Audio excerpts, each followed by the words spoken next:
Godt. Jamen, så starter vi nu, og jeg vil bare sige god eftermiddag og velkommen her til oplæg i Nyreforeningen. Og jeg har kaldt mit oplæg i dag kunsten at være pårørende, kunsten at gå ved siden af. Øh, og jeg vil starte lige med at præsentere mig selv. Jeg hedder Ulla Wifeld Smistrup, og jeg er psykolog. Jeg har specialiseret mig i det, der hedder sundhedspsykologi, som betyder, at jeg har arbejdet rigtig mange år med mennesker med forskellige somatiske lidelser. Jeg har min primære erfaring, vil jeg sige, inden for kræftområdet, og har arbejdet en del år i kræftens bekæmpelse, men jeg har også arbejdet med mennesker med andre fysiske diagnoser, herunder for eksempel nyrepatienter. Jeg er privatpraktiserende i dag, og har klienter, og ja, man kan kontakte mig, hvis man har lyst til det. Programmet, som jeg har tænkt mig, at vi skal arbejde ud fra her, det ser nogenlunde sådan her ud, at vi starter nu her kl. 16, og vi kommer til at tale lidt om det at være syg, og om, som jeg har kaldt det, at gå ved siden af. Vi kommer til at tale lidt om forskellige psykologiske reaktioner på det, taler om nogle af de roller, der følger med det at være pårørende, og også om de pårørendes vilkår og udfordringer, som jo følger med.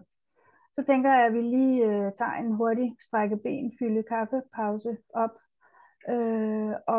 og så kommer vi til at tale helt kort om parforhold og seksualitet, hvis det overhovedet viser sig at være relevant. Det finder vi ud af. Jeg har lidt om, hvor man kan finde hjælp, og en lille øvelse, som I kan lave, ikke imens vi er sammen, men som I har mulighed for at lave bagefter. Og så er der plads cirka kl. 17, hvor vi slukker for optagelsen, og så er der plads til sådan en mere fri snak. Hvis I har spørgsmål undervejs, så vil jeg gerne bede jer om, at I skriver dem i chatten. Og det vil være rart, at det sådan er forståelsesspørgsmål, der kommer på nu. Og hvis I så har spørgsmål af mere sådan generel karakter, så lad os tage dem der efter kl. 17. Giver det mening? Godt.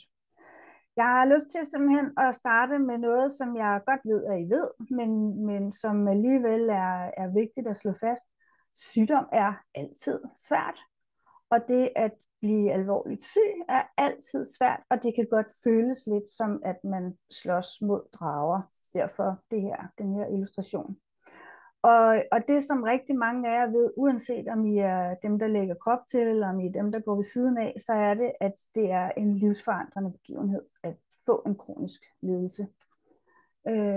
For rigtig mange mennesker, så ser forløbet på sådan helt, hvis vi skal skære helt ind til benet, så ser forløbet sådan her ud, at man har nogle symptomer, nu kommer til undersøgelser, man får en diagnose, man kommer i behandling, der er nogle kontroller, og tiden går, og behandlingen kan jo, det ved jeg jo udmærket godt, at den er jo livsvej for rigtig mange af jer.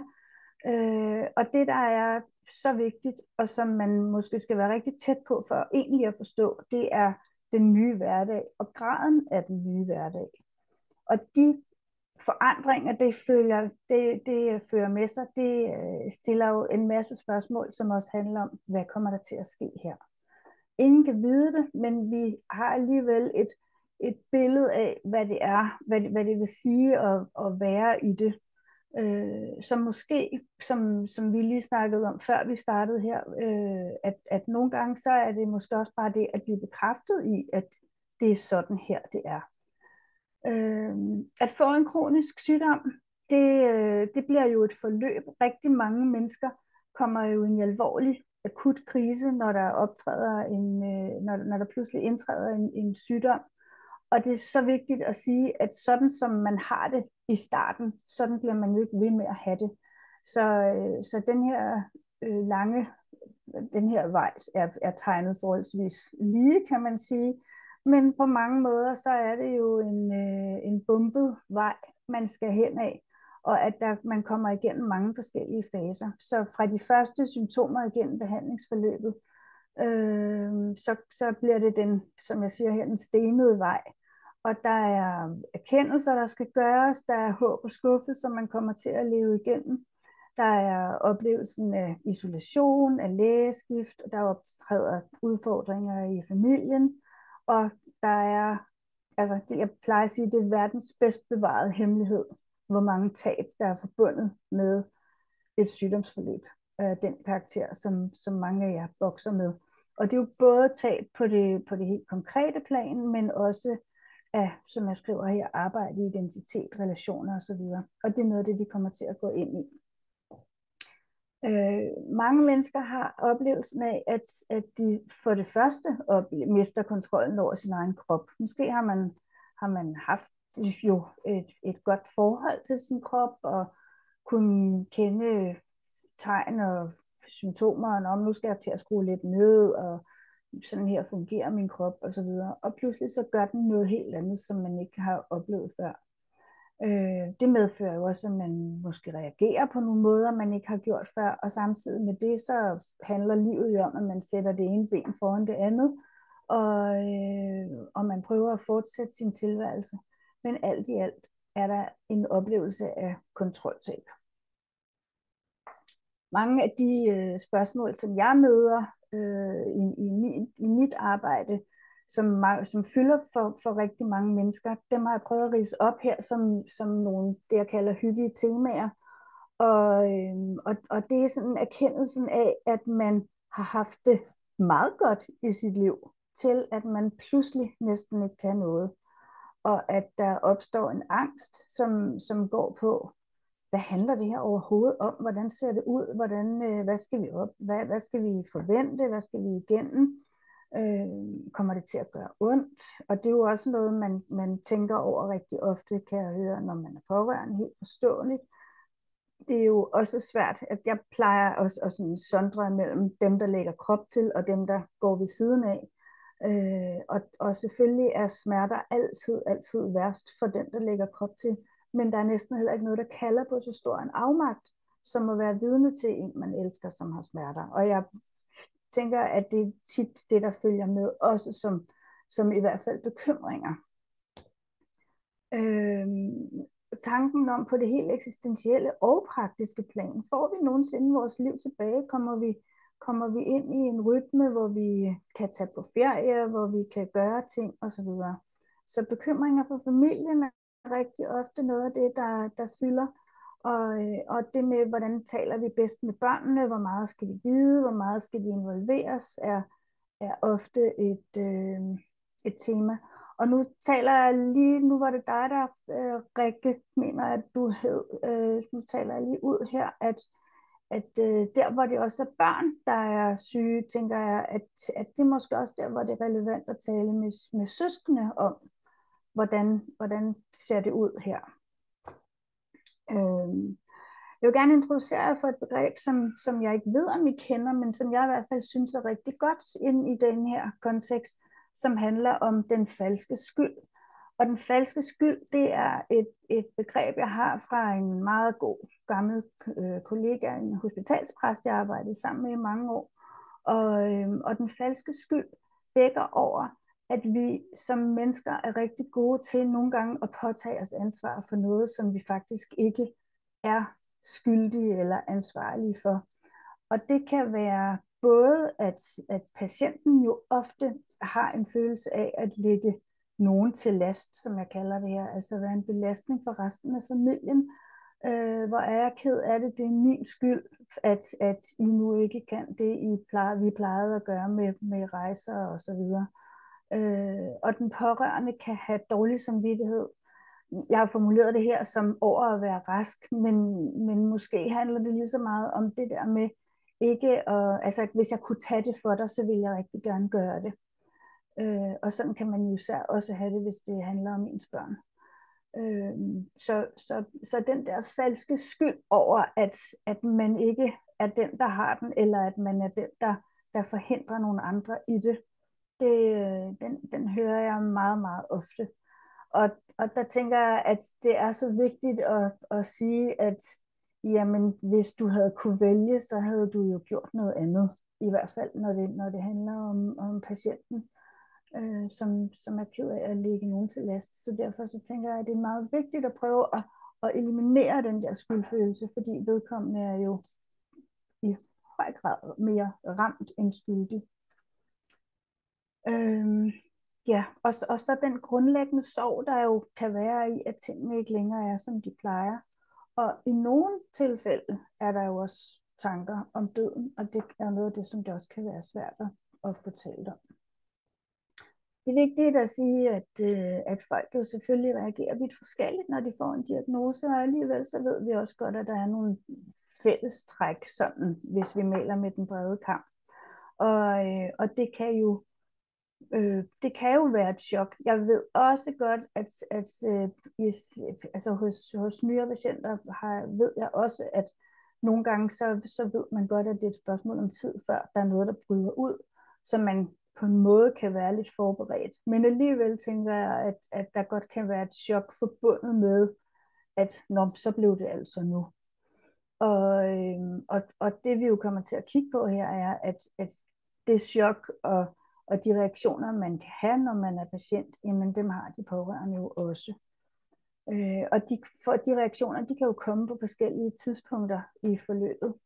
Det vi ved er, at krisen især opstår på diagnosetidspunktet, og når der er kontroller, og hvis sygdommen blusser op, eller der pludselig kommer nye eller andre symptomer til. Og det er så vigtigt at sige, at krisereaktioner, det er det, vi kalder normale reaktioner på en unormal situation. Krisen opstår der, hvor vores handleberedskab ikke rækker. Og det er derfor, vi kommer i krise. Rigtig mange mennesker er jo overraskende robuste, og kan jo holde til virkelig, virkelig meget. Og det er jo heller ikke fordi, vi skal sige, at alle altid kommer i krise.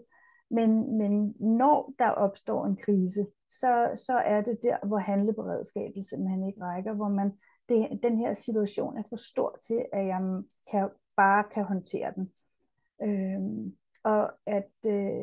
Og når den opstår, så optræder der også rigtig ofte det vi ser som angst og stress og depression.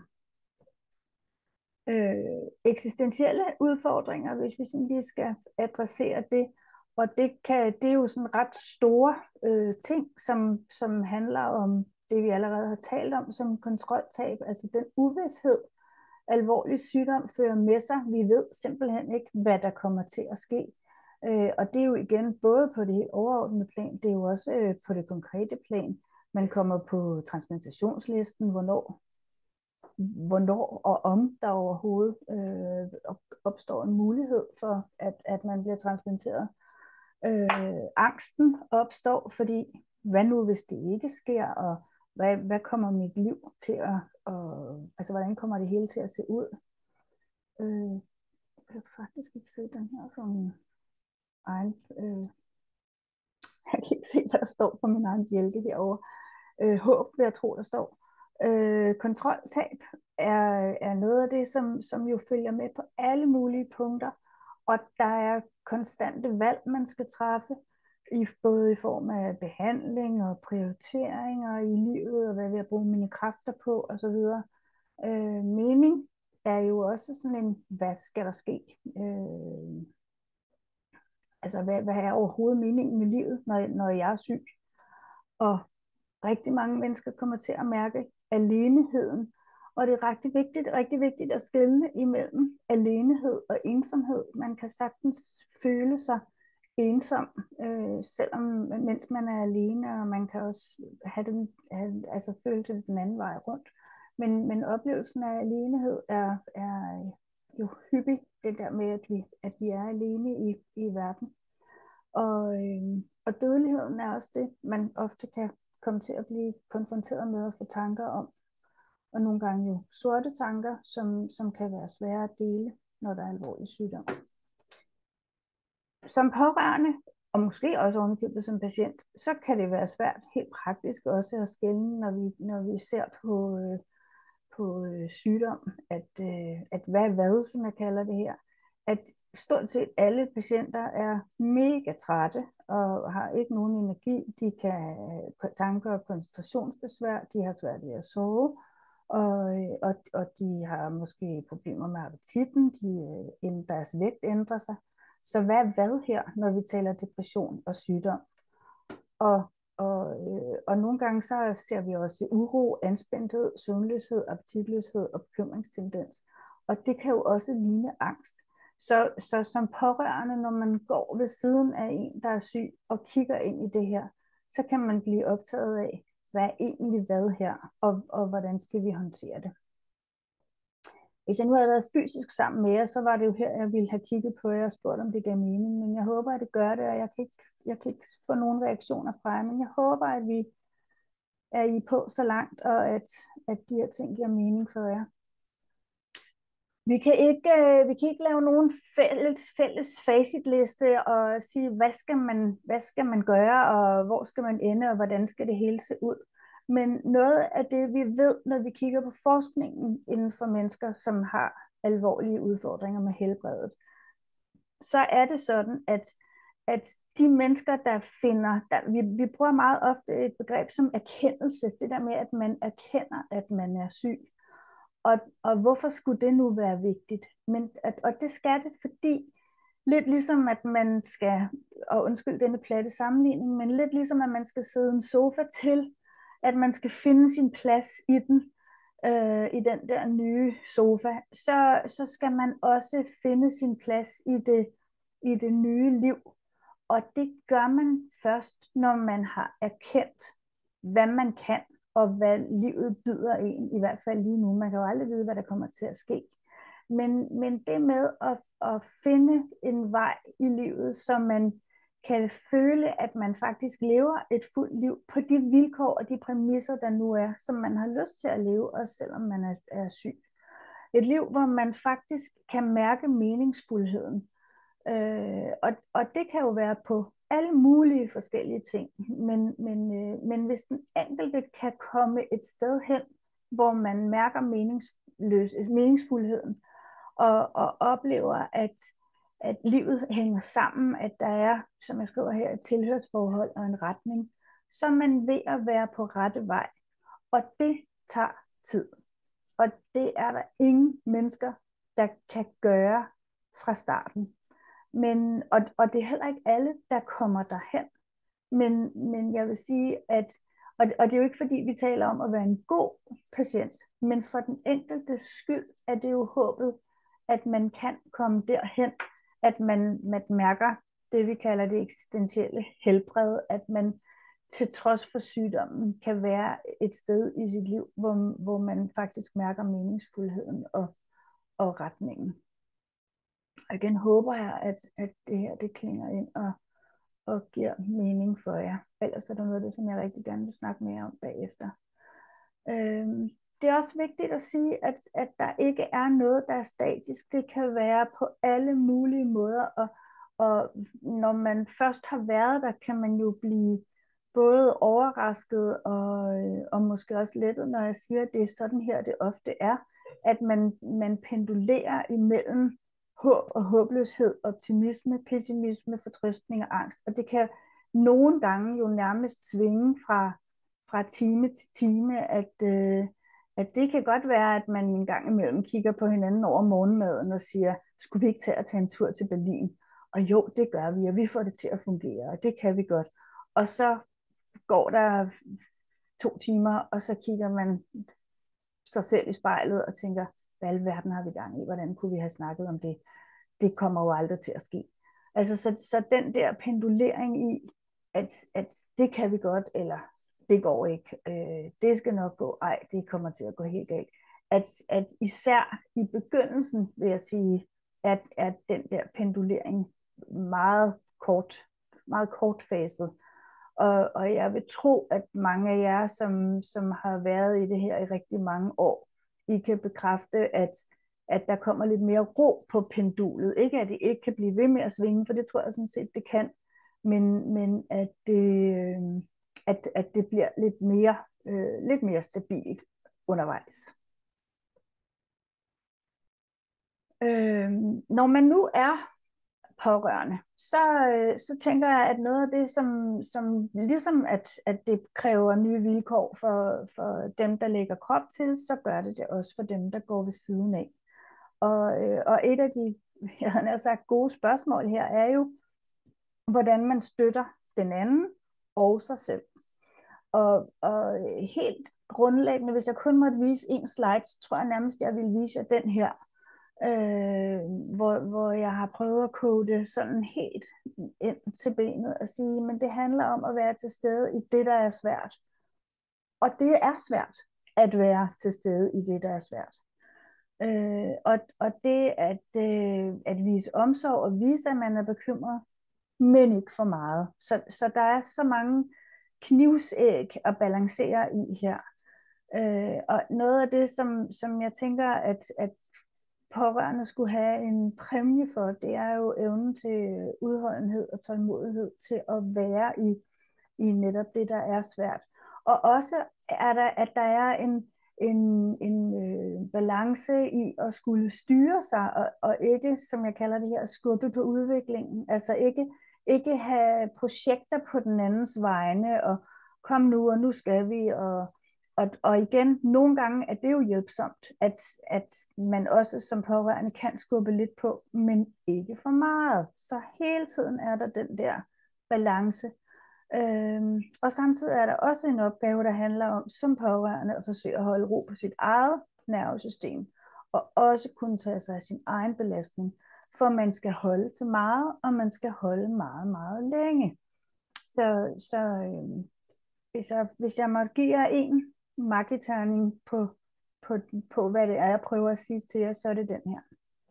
Og meget af det, vi snakker, eller meget af det, jeg siger noget om her, det folder jeg ud. Nu viser jeg penduleringen før, som jo kan gå imellem håb og håbløshed. En anden pendulering, det er jo også imellem de roller, der kan opstå, når man er i en familie, hvor der måske også er nogle roller, der bliver byttet om, hvor man tidligere har haft en måde at være omsorgsgiver og omsorgstager på. Nu taler jeg her primært om der, hvor det er en voksen, der er syg i familien. Men at man svinger imellem at være omsorgsgiver og omsorgstager, og det er jo nyt, det kan være nyt, det kan være nogle roller, der bliver byttet om, når der opstår en opdeling i at være patient og pårørende. Der er rigtig mange bolde i luften for pårørende også, når man pludselig opdager, at man er blevet pårørende. Og det overskriften, tænker jeg, er merarbejde, som jeg kalder det her, at man er kok og chauffør og advokat og sekretær, og I kan selv fortsætte listen her. Men at alt det, som man plejede at gøre, hele ens almindelige hverdag, plus mange af de opgaver, som den syge så ikke kan tage sig af, de ligger på den pårørendes bord. Hvis vi deler det op, så er der jo sådan forskellige kasketter, man kan have på, forskellige roller, hvor en af dem er det at være den praktiske hjælper, og det er jo mange af de fysiske opgaver, som man er nødt til at tage sig af. Og noget af det, som jo kan være virkelig vigtigt at stille sig selv spørgsmålet, det er, har jeg brug for hjælp? Har vi brug for hjælp? Og hvem kan i så fald hjælpe os? Det er jo utrolig svært at bede om hjælp i vores del af verden. Vi er ofte ikke særlig gode til at række ud, og vi er heller ikke nødvendigvis særlig gode til at tage imod. Og det viser sig jo også ofte, at især tænker jeg inden for jeres, når vi sådan taler inden for jeres diagnosefelt som Nyreforening, hvor det jo virkelig, virkelig er langvarige forløb, så er mit gæt, at mange af jer har oplevet lige i starten, at der kommer rigtig mange og siger, ej, du må sige til, hvis der er noget, jeg kan gøre. Og det æbber måske lidt ud. Det kan jeg jo ikke vide, hvordan det er hjemme i jeres omgangskredse, og jeg håber da, at der, hvor der er brug for hjælp, der får I det også. Men det kan i hvert fald være rigtig svært at bede om hjælp og give sig selv lov til det. En anden rolle, som kan opstå, i hvert fald også i starten, det er det, som vi kalder patientens advokat, at man er den, der samler viden og googler og tager med til samtaler, og er det ekstra ører, og hvad sagde lægen, og nu har vi fundet en artikel, og vi læser lige lidt mere her. Så det der med at have den rolle, som jo også tager meget tid og mange kræfter, og ikke mindst meget mental energi, er meget ofte en meget vigtig rolle for den pårørende. Og så er der jo den følelsesmæssige støtte, og det er jo den igen, at gå ved siden af, at være der, og holde i hånd, og dele og lytte, og kunne være med alt det svære. Og det er jo fuldstændig ligegyldigt, hvilken en kasket man har, altså hvem i familien, der er syg. Der tænker jeg især, at den her er meget central. Og så er det måske vigtigt også at give plads til, at pårørende også kan være pårørte, som jeg kalder det her. At man kan blive noget så ramt, og selvom man gerne vil støtte og være der for den anden, så kan man faktisk ikke. Og det er lidt en Sisyfos opgave at være pårørende på den måde, at man hele tiden kan komme til at underkende sine egne behov. Så hver gang man synes, når man nu er ved at være noget et sted hen, hvor vi kan være med det her, så sker der noget andet, og man bliver rigtig slidt selv.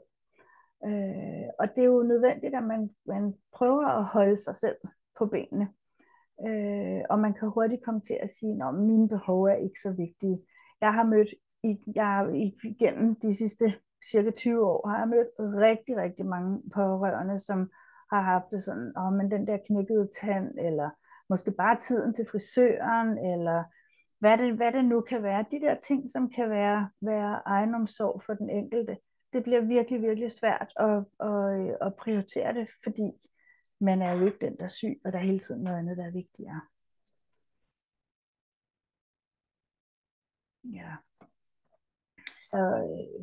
Så for mange er det, altså hvis vi kigger på, hvad det er, der gør det svært, men tiden er meget ofte, af det jeg hører, tiden er simpelthen en faktor. Og så netop det der med, at man jo godt ved, at det hele tiden er værst for den syge, men det betyder, at man som pårørende kommer til at være lidt, jeg kalder det at være på besøg i sit eget følelsesliv, at man kan komme til at have det sådan, at hver gang der er nogen, der siger, hvordan har du det, så kommer man til at svare på, hvordan patienten har det. Så der er ikke så meget plads til at sige, hvordan man selv har det, fordi det er, hvordan patienten har det, der afgør, hvordan man selv har det.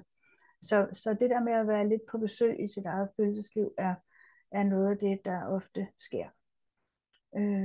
Ja, så kronisk dårlig samvittighed er nogle gange en følge i det her. Så hvordan kan det se ud, når jeg snakker dårlig samvittighed? Det kan jo være, at man, jeg ved ikke, om I kender følelsen her, ligesom Jerry, der kan stå her og koge, og et eller andet sted jo både være ked af det, men også virkelig, virkelig bare rasende og frustreret. At man føler sig så ekstremt træt, og at man kommer til at ignorere sit helbred. Og det kan jo nogle gange medføre det, som mange sikkert omtaler som kortlundethed, ikke? Men som hvis vi får kogt det ned, kigger på det, så handler det om en indre irritation og en aggression. Og så rører vi jo lidt ved nogle af tabuerne, fordi vi vil jo gerne, alle vil jo gerne være de ordentlige og de søde og de nærværende, men det her kan altså sagtens være bagsiden af det, at den der slitage kommer til at medføre, at man kommer til at være vældig kortlundet. Og noget af det, som man jo også kan komme til som pårørende, er, at man drømmer om det, der var, eller det, der kan komme, at man kan savne at have et liv, som handler om ro og hygge og romantik, og ja, fylde sig listen ud. Og jeg er fuldstændig med på, at sådan er det jo også, når man lægger krop til. Selvfølgelig er det det.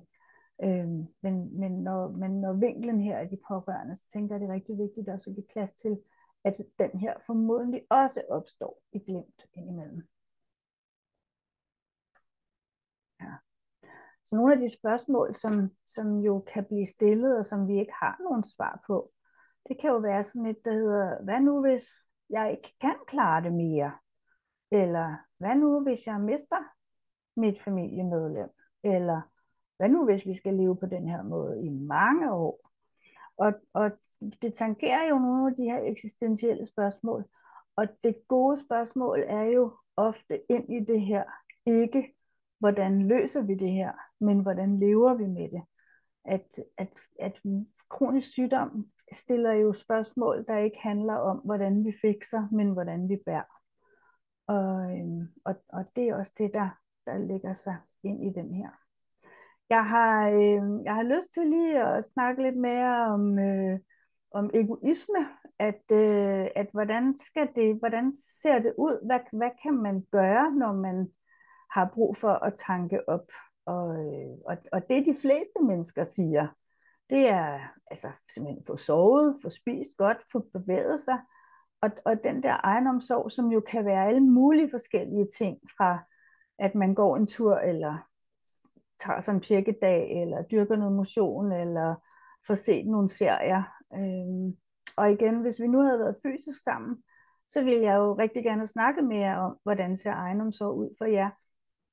For det er også her, der kunne være noget inspiration at hente, at nogle af jer måske kan sige, jamen det her, det jeg plejer at gøre, nogle andre, der kan sige, gud, det har jeg aldrig tænkt på, men det kunne da være, at jeg skulle prøve det. Så det tænker jeg, at hvis vi får lejlighed til at mødes fysisk, eller de er sikkert også rigtig mange af jer mødes sikkert på alle mulige måder, men det der med at have blik, hvor I kan udveksle de her erfaringer, men det der med at have blik for, hvad er det for nogle mikroting, I kan gøre, som er egenomsorg, og er noget, I gør for jer selv, hvor I kan tanke op. Det er super, super vigtigt. Så tænker jeg, at vi lige tager 5 minutters pause, og klokken den er 39, det vil sige, at vi starter igen 44. Så velkommen tilbage. Jeg håber, at I lige fik tanket lidt op. Og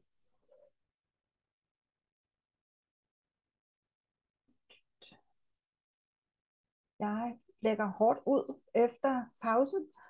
Og når jeg har valgt at sige, at det faktisk er relevant også at tale seksualitet, så er det fordi, jeg har lyst til også lige at bryde noget, som vi rigtig ofte oplever er et tabu. Og jeg går ikke særlig meget ind i det, men bare for at sige, at det er noget af det, som jeg ved, at Kræftens Bekæmpelse i hvert fald laver, og der tænker jeg, at der er ingen grund til at forestille sig, at det ikke også gælder for andre patientgrupper, som er påvirket af kronisk sygdom. Og det vi ved, når vi ser på barometerundersøgelsen fra Kræftens Bekæmpelse, som er sådan en kæmpestor undersøgelse omkring, hvad er det for nogle ting, folk er optaget af, og så viser det sig, at seksualitet er en væsentlig del. Og det har jeg bare lige lyst til at sige, at det ved vi faktisk godt. Det kan være intimitet er jo virkelig, virkelig mange ting. Og det er jo både noget af det, der kan ryge i et parforhold. Det er også noget af det, som kan binde par sammen. Og man må jo finde sin egen vej i det. Jeg kommer ikke til at tale om alt muligt, man skal gøre, men bare for at sige, at seksualitet er jo virkelig, virkelig mange ting. Og at mange af de her punkter både er noget af det, der kan blive ramt, men det er også der, hvor man måske, hvis man formår at enten få det etableret, eller få det, altså kunne bevare det i parforholdet, så er intimitet og nærvær og følelsesmæssig kontakt jo noget af det, som kan være rigtig vigtigt. Vi ved også, at kønsidentitet, kropsopfattelse, det at blive belastet af en kronisk sygdom, jo er noget af det, som er meget svært i forhold til at bevare seksualiteten i et parforhold. Sådan helt, jeg har sagt praktisk, så kan det jo se sådan her ud, og det er jo sådan lidt en ond cirkel, som handler om, at sygdommen kan gøre, at man er påvirket på sin seksuelle funktion, det vil sige både på lyst og på evne. som medfører en masse frustrationer, medfølelse, misforståelser, skyld, og så får man skruet ned for intimiteten, man får svært ved at tale om det, det kan blive noget af det, der lægger sig ind imellem folk i deres parforhold, og det medfører dårlig livskvalitet, og så har vi den der negative spiral. Det er, og vi har jo ikke noget nemt trick til at vende en negativ cirkel som den her til en positiv. Men noget af det, vi ved, det er jo, at det at bevare kontakten i det omfang, det kan lade sig gøre, det er en rigtig vigtig ting. Så det der med sådan helt praktisk, hvad kan man gøre, det er jo at kigge på, hvornår kan man mødes, hvor på dagen ligger nærværet. Og vi ved jo, at for rigtig, rigtig mange mennesker, afhængig af selvfølgelig, hvordan deres hverdag er skruet sammen, jamen så er der helt praktiske 4 nedslagspunkter på dagen. Der er, når man vågner om morgenen, der er, når man skilles for at gå videre til dagens gøremål, der er, når man mødes igen efter dagens gøremål, og når man siger godnat til hinanden om aftenen. Så ikke for at sige, det er der, man skal alle mulige store udskejelser, men det er der, man kan have noget nærvær. Det er der, man kan sige, hej skat, og hvordan har din dag været, og hvordan har du det? Så det der med at finde ud af, hvor er der overhovedet mulighed for nærvær, hvis man er kommet så langt væk fra hinanden, at det overhovedet kan være svært at tale med hinanden. Så er der jo alle de her ting, som sådan nogen som mig, psykologer, gerne vil lave sådan en liste, der hedder ja, tal sammen og afstem forventninger. Men det kan jo være virkelig, virkelig svært, hvis man er langt fra hinanden. Så jeg tænker, at listen er her, og den er jo reelt nok, men vi ved også, at i praksis, så er det noget af det her, det kan være rigtig svært at gøre. Så som det sidste vil jeg bare sige, at man kan jo altså også søge professionel hjælp, hvis det er det, man har brug for.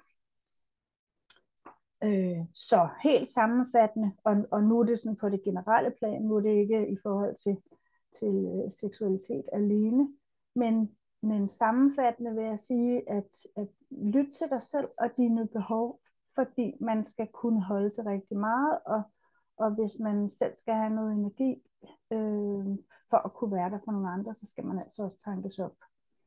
Så kan det være en god idé at tale sammen derhjemme om, hvor meget må den her sygdom fylde, hvor meget skal vi tale om. For noget af det, vi også ved for par og i familier i det hele taget, det er, at vi svinger jo, som mennesker svinger vi jo ikke altid i takt, heller ikke med dem, vi elsker og dem, vi bor tæt sammen med. Så der kan sagtens være tidspunkter, hvor man går rundt og tænker, ej, hvor har jeg bare brug for at snakke om det her. Og når man så bringer det op, så er den anden lige kommet i ro med noget og tænker, ej, jeg magter det simpelthen ikke lige nu. Så det der med at fortælle om, hvordan gør vi det, og hvornår gør vi det, og hvor meget må den fylde, skal vi have nogle tidspunkter, hvor vi taler om, hvordan vi har det, og hvordan vi gør det. Det kan nogle gange være en god idé. Det kan være en god idé simpelthen også at få snakket om med hinanden, at vi ved godt, at det her er svært, og vi har ikke nogen lette måder at gøre det på, og der er ikke noget rigtigt og forkert. Vi må finde vejen sammen. Og så vil jeg gerne introducere her, for hvis I ikke kender det vi kalder kærlighedens skjold, som er et begreb, vi rigtig ofte bruger også, når der er kronisk sygdom, som handler om, at vi som mennesker er virkelig, virkelig gode til at prøve at passe på dem, vi elsker, og dem, vi er omgivet af. Og det betyder, at vi går med rigtig meget alene, og vi kommer nogle gange til at tænke, nej, den vil jeg ikke lige breake eller snakke om, fordi jeg vil rigtig gerne passe på den anden.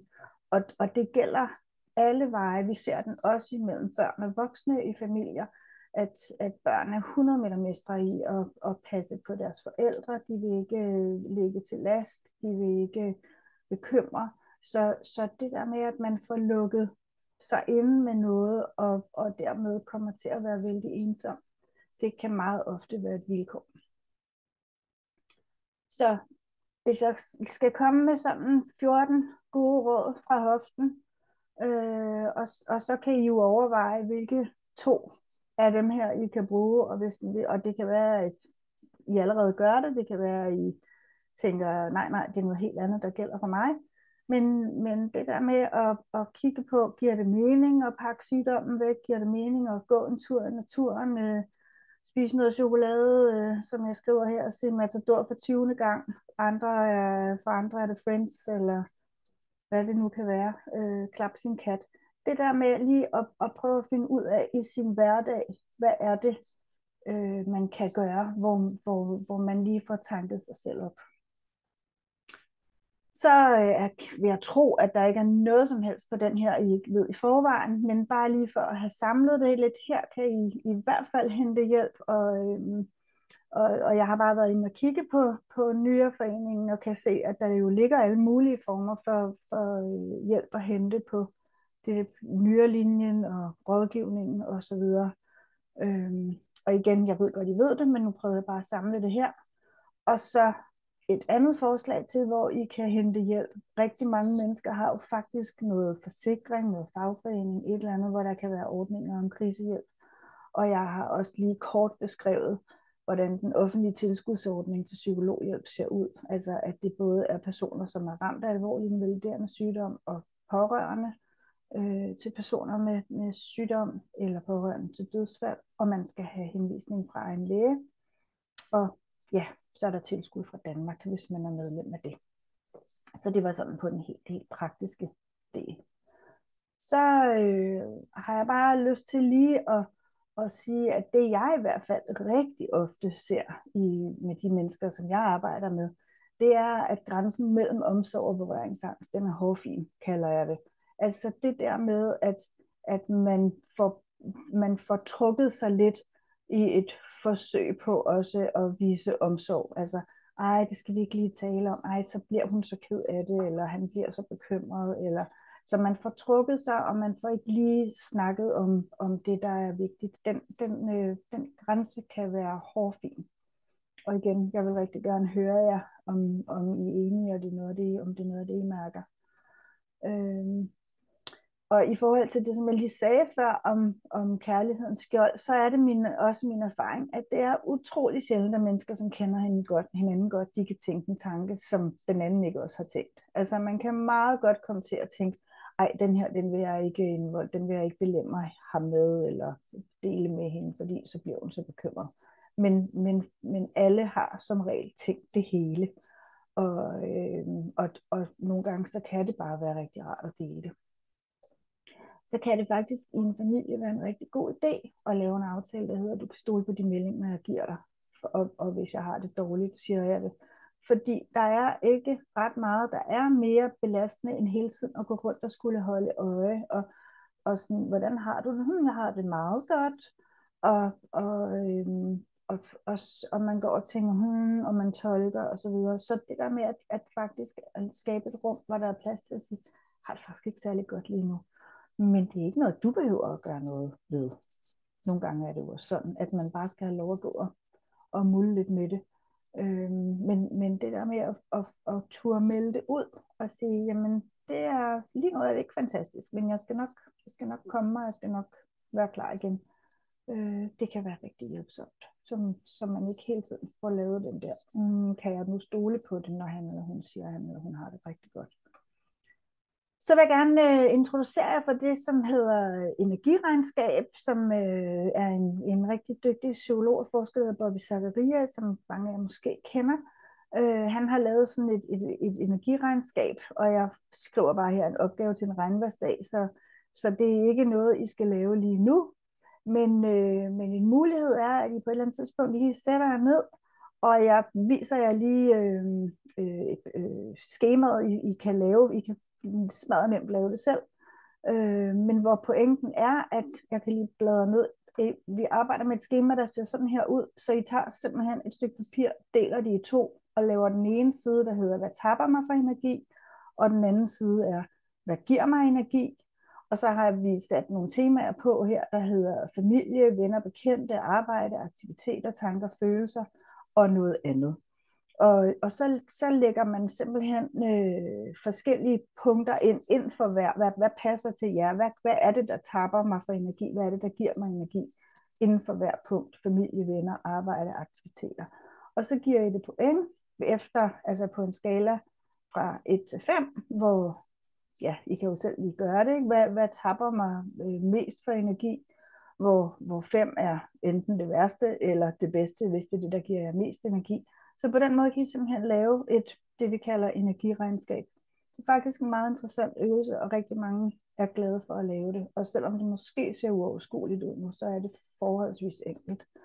Så det er i hvert fald til fri inspiration og prøve at sætte sig ned og lave en liste. Og så kan man jo derfra, det er jo ikke alt, man kan gøre noget ved, men nogle gange er der jo noget, man måske kan skrue på. Så den er til jer. Så vil jeg bare lige slutte af med et digt. Jeg håber, at I er med på det, selvom det er på engelsk, der hedder Some days I swear I'm gonna give up. Some days I swear I'll never give up. Some days I just swear every day I just keep going. Jeg tænker, at det sikkert er sådan, rigtig mange af jer har det fra tid til anden. Så værsgo. Og så vil jeg bare sige tak for jeres opmærksomhed.